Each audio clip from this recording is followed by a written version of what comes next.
कहीं दूर एक घने और पुरअसरार जंगल के बीचों बीच एक जादुई परियों का गांव था।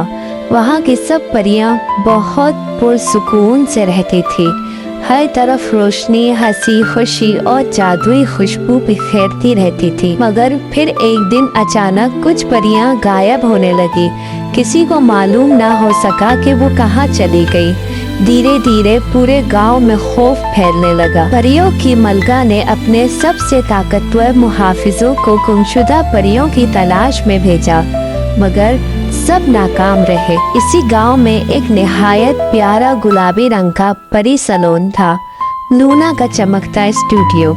ये सलोन चलाती थी लूना, एक शोख चंचल और बासलाहियत नौजवान परी। वो तितलियों की मदद से चमकदार जादुई फूल जमा करती और इनसे बनाती थी खूबसूरत मेकअप मसनूआत, जैसे चमचमाती आई शेडो पैलेट्स और शिमरिंग लिप ग्लॉस।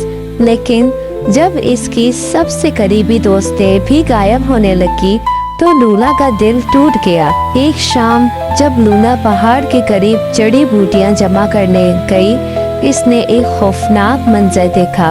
परी मलिका के मुहाफिज एक परी को जबरदस्ती खींच कर ले जा रहे थे। लूना दंग रह गई। परी मलिका, ये कैसे हो सकता है? सब तो इनसे मोहब्बत करते हैं। लूना फौरन गांव गई और वापस पहुंची और उसने सब सच बताया, मगर सब लोग इस पर गुस्सा करने लगे। परी मलिका तो हमारी सबसे बड़ी हमदर्द है, तुम झूठ बोल रही हो। ये बात परी मलिका तक जा पहुंची। इसने फौरन हुक्म दिया लूना को गिरफ्तार करके महल लाया जाए। लूना को पकड़कर महल ले जाया गया और वहां जाकर इसे एक खौफनाक सच्चाई का पता चला। परी मलिका दरअसल मासूम परियों को अगवा करवाती थी, फिर इनके जादुई परों को कटवाती थी और इनसे बनवाती थी खूबसूरती बढ़ाने वाली क्रीम और जवानी को कायम रखने वाले पोशंस। बस अपनी खुद गर्ज खूबसूरती के लिए लूना के भी पर काट दिए गए और इसे एक मनहूस जंगल में फेंक दिया गया। ऐसा जंगल जहाँ से कभी कोई वापस नहीं आता। अकेली, भूखी और बेसहारा लूना जंगल में भटकती रही। फिर एक दिन जब सब कुछ खत्म सा लग रहा था, इसे एक चमकता हुआ सुनहरी फूल मिला। इसने इस फूल को जैसे ही चखा, अचानक इसके पर फिर से उग आए, मगर इस बार वो पहले से भी ज्यादा ताकतवर और चमकदार थी। अब लूना तैयार थी बदला लेने के लिए। लूना ने अपनी पहचान छुपाई और मेकअप के जरिए एक नया रूप ले लिया और बनाई जहरीले जादुई मेकअप। मरकरी से बनाई फेस क्रीम, जहरीले परफ्यूम्स, खतरनाक ब्लशन्स। फिर लूना महल वापस आई एक नए नाम के साथ, लियोरा मशरिकी सल्तनत से। इसने दावा किया कि वो चीन की शहजादी का तोहफा लेकर आई है। मलका इसके मेकअप से बहुत मुतासिर हुई और लूना को महल में रख लिया। चुपके चुपके लूना ने मलका की क्रीम में जहर मरकरी मिलाना शुरू कर दिया।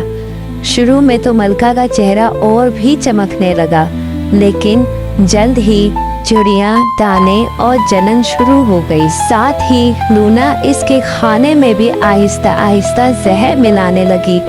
मलका दिन ब दिन कमजोर होने लगी, यहाँ तक कि न चलने के काबिल रही न उड़ने के। फिर एक रात लूना महल के कैद खाने में गई और सब कैद की गई परियों को एक जादुई पोषण पिलाया।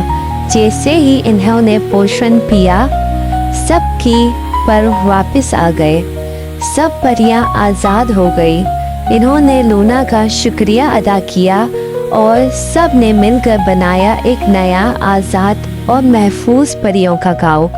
और परी मलिका, इसकी तो खूबसूरती भी चली गई और सल्तनत भी। याद रखिए हमेशा, असल खूबसूरती दूसरों की रोशनी चुरा कर नहीं आती, बल्कि सच्चाई, हमदर्दी और हौसले से पैदा होती है।